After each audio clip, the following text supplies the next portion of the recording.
그런 말 있잖아요. 하나님의 뜻이면은 음. 마음에 편안함이 있다. 마음이 편하다. 뭐 이런 말 있지 않아요? 성경에서? 하나님의 뜻대로 살아가려고 하다 보면 마음의 평안도 있지만 한편으로는 그 하나님의 뜻을 선택하면 고난이 있을 수도 있고 넘어지고 내 삶의 후퇴가 있을 수도 있는데 그래도 선택할 거야? 성경에 보면 그런 게 있어. 선을 행함으로 고난을 받는 것이 하나님의 뜻이다. 착한 일을 해서 고난받고 착한 일을 해서 내가 가난하고 못 살게 되는 게 하나님의 뜻일 수 있는데 그래도 마음이 편안할 수 있겠어? 그래도 마음이 편안하다면 그 사람은 신앙의 경지에 올라간 사람이지. 부자 청년에게 너의 전 재산을 다 팔아서 가난한 사람에게 나누어 주고 나를 쫓아오라 라고 말했단 말이야. 하나님의 뜻이겠지. 갑자기 하나님이 나타나가지고 너의 여태까지 쌓아 올린 모든 것들을 다 내려놓고 모든 것을 다 포기하고 나를 따라와. 이게 하나님의 뜻이. 하나님이 나에게 그렇게 말한다면 그런 게 쉬울까? 어렵지. 그렇지. 이제부터는 계속해서 피아노를 치기보다는 네가 공부했던 그리고 네가 쌓았던 모든 것들을 내려놓고 피아노가 아니라 바이올린을 하도록 해. 하나님 그렇게 말씀하시면 어떡해? 그게 진짜 하나님의 뜻이라는 확신이 있으면 할 수도 있겠지. 근데 그게 항상 선명하지 않다는 게 문제잖아. 하나님한테 중요한 거는 이미 확실하게 다 알려줬다고 생각해. 근데 우리는 우리한테 중요한 문제를 가지고 하나님한테 자꾸 나가는 거 아닐까? 하나님한테 중요한 거는 우리가 그냥 사랑하며 사는 거야. 섬기며 살고 이웃을 돌보며 사는 거야. 좀 더 정의롭게 살고. 하나님이 정말 중요하게 생각하는 거는 우리한테 다 이야기해 줬는데 하나님한테 중요한 게 뭐예요? 라고 우리는 자꾸 하나님한테 물어봐. 그냥 연애하고 그냥 내가 마음에 들면 사겨. 그리고 내가 전공을 바꾸고 싶어. 전공을 바꾸는 게 하나님의 뜻일까? 이 전공 그대로 가는 게 하나님의 뜻일까? 자꾸 그런 고민하지 말고 전공을 바꾸든 전공을 그대로 가지고 가든 네가 결정하란 말이야. 그러면서 이 결정이 내가 정말 하나님을 사랑하는 마음에서 하는 건지 하나님의 영광을 위해서 하는 건지를 끊임없이 자기를 반성적으로 고찰하라고. 근데 그러면 다 하나님의 뜻이야. 이거는 또 다른 질문인데 나는 반대로 너무 이게 하나님의 뜻일까 생각을 안 하거든.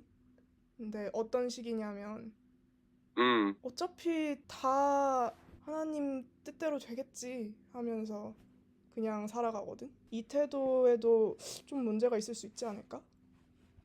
오, 어차피 다 하나님의 뜻대로 된다. 근데 그건 결국 관심의 문제인데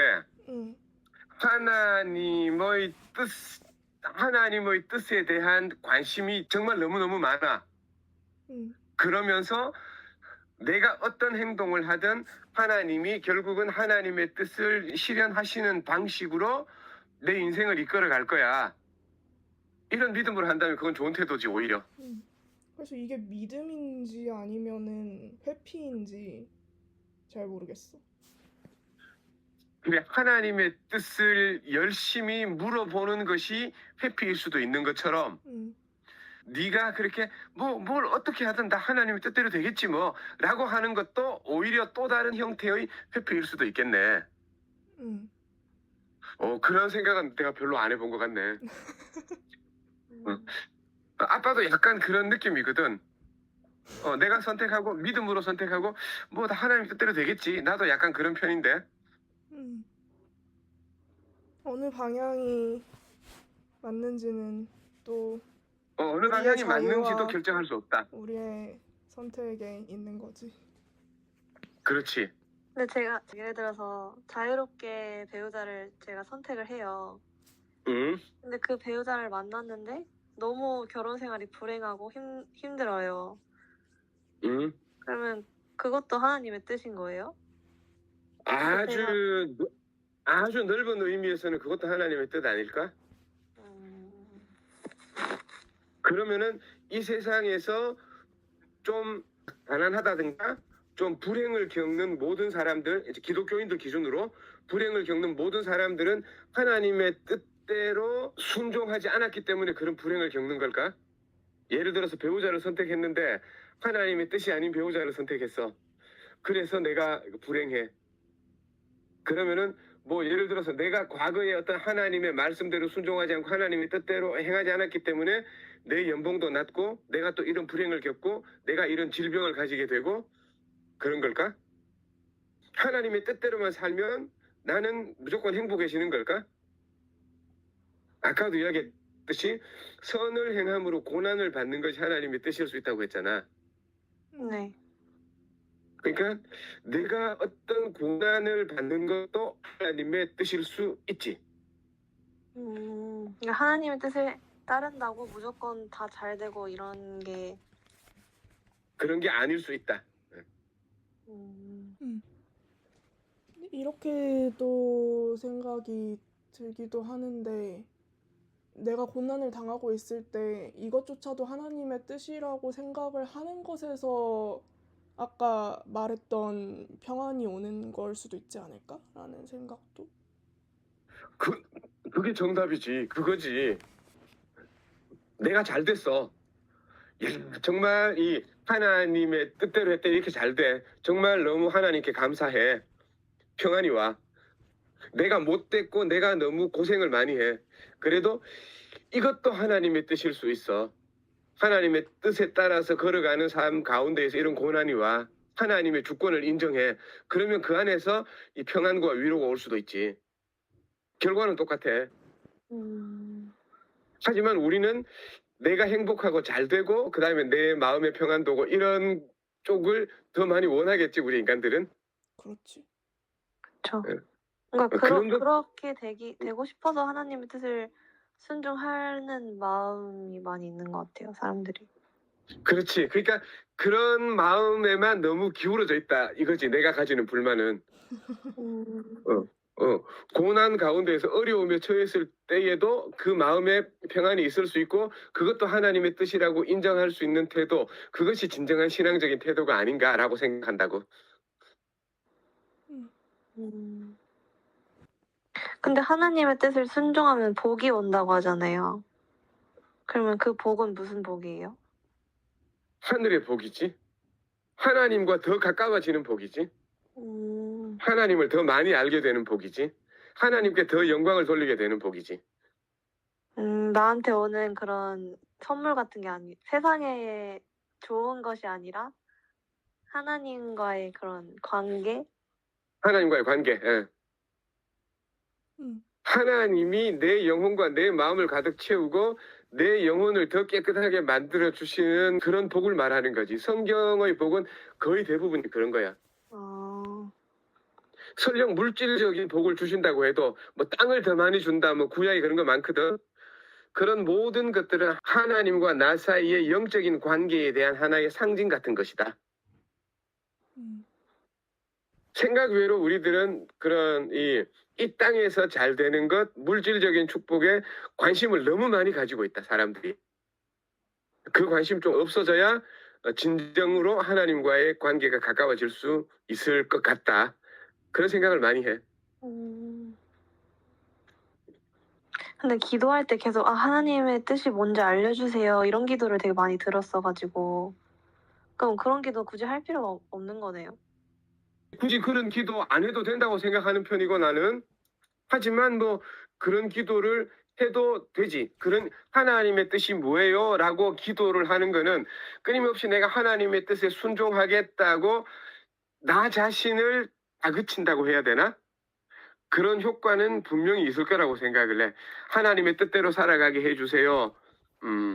하나님의 뜻이 무엇인지 올바로 알 수 있는 지혜를 주세요. 라고 기도할 수 있지. 근데 그거를 막 진짜 그 정답을 알기 위해서 너무 애쓰고 노력하지 않아도 된다는. 그렇지. 정답을 알기 위해서 노력하지 않아도 되고 정답은 이미 하나님이 말해줬다고. 사랑하며 살라고. 근데 아주 구체적인 사건 중에서 뭐가 하나님의 뜻이냐를 자꾸 따지는 사람한테 내가 하고 싶은 말은 아무거나 해. 둘 다 하나님의 뜻이야. 하나님이 그렇게 말씀하실 것 같다는 거지. 하나님 뜻이 아닌 거는 그냥 성경과의 반대되는 모든. 하나님의 뜻이 아닌 거는 그치 죄 짓는 거지. 하나님의 반대편을 더 좋아하는 거지. 그거 말고는 다 하나님의 뜻이지. 아, 어. 그러면 A랑 B가 있어요. 음. A를 선택하면은 행복해질 수도 있고 B를 선택하면 불행해질 수도 있어요. 근데 둘 다 하나님과 멀어지진 않고 죄를 짓진 않아요. 그럼 행복해지고 불행해지는 것은 그냥 저의 선택의 몫인 건가요? 그렇지. 선택의 몫이지. 근데 이제 그렇게 A와 B를 정말 순수한 마음으로 내가 선택하느냐, 아니면은 A와 B 중에 하나를 선택할 때 내 욕심, 내 이기심 이런 게 개입되느냐 안 되느냐, 그런 거는 자기 스스로를 끊임없이 내 영혼 속을 성찰하면서 봐야지. 내면적인 성찰이 꼭 있어야지. 진짜 내 욕심 하나도 없이 그거 선택한 거야? 진짜 하나님의 뜻에 순종하려는 마음으로 선택한 거야? 이런 내 마음을 끊임없이 돌아봐야 돼. 선택지나 그 선택지의 결과 그 자체보다도 선택하는 순간에 내 마음과 방향성이 더 중요하다는 얘기. 그렇지. 이게 가장 핵심적인 거라고 생각을 해. 그러면은 기도할 때도 그렇고 성경에서도 뭔가 우리가 하려고 하면 안 되고 하나님한테 삶을 맡겨야 된다 이렇게 말하잖아요. 그렇지. 그러면 그거는 우리는 아무것도 안 하고 그냥 있어야 되는, 우리가 해야 될 역할이 뭔지 궁금해요. 우리가 그러니까 그런 말이 애매한데, 하나님께 모든 것을 다 맡겨라 라는 그 말이 애매한데, 그거를 신앙적으로 표현하면 하나님의 절대적인 주권을 인정해라, 너의 모든 욕심을 다 내려놓아라, 이런 뜻이지, 너는 아무것도 하지 마라 이런 뜻은 아닌 것 같아. 최선을 다해야지. 최선을 다하되 하나님께서 나에게 주시는 결과가 좀 내 마음에 안 들더라도 이것이 하나님께서 하신 일이라는 것을 인정할 수 있겠니? 그런 식으로 물어보는 거라고 생각을 해. 하나님께 모든 것을 다 맡기라는 것은. 하나님께 안 맡기고 너의 욕심이 여기에 얼마나 개입되어 있는 거 아니야? 사실은 네가 하나님을 위한다고는 하지만 너의 행복을 더 크게 보고 있는 거 아니야? 네가 바라고 있는 너의 이기적인 소망, 너의 욕심을 다 내려놓고 하나님께 다 맡겨. 이런 느낌이지. 최선을 다해야지. 내가 무엇인가를 선택했으면 내 선택에 대해서 내가 책임을 져야지. 그런 얘기 또 한 번 더 하고 싶어. 하나님의 뜻은 아주 넓다. 하나님의 뜻을 너무 좁게 보지 마라. 이런 하나님의 뜻이 넓다는 걸 알고 내가 선택해 나가다 보면은 스스로 고민하게 되고, 야, 이거 정말 내 욕심 하나도 없이 하나님의 뜻에 순종한 건 맞을까? 사랑한 건 맞을까? 이웃을 배려한 건 맞을까? 내가 정말 정의롭게 죄 없이 욕심 없이 행한 건 맞을까? 고민하게 되고, 그런 식으로 하나하나 선택하다 보면 내가 더 좋아지기도 하고, 아니면 내 삶에 고난이 오기도 하고, 그러면은 야, 내 삶에 왜 고난이 왔지? 한번 생각해 보기도 하고, 그렇게 살아가는 게 신앙생활이야.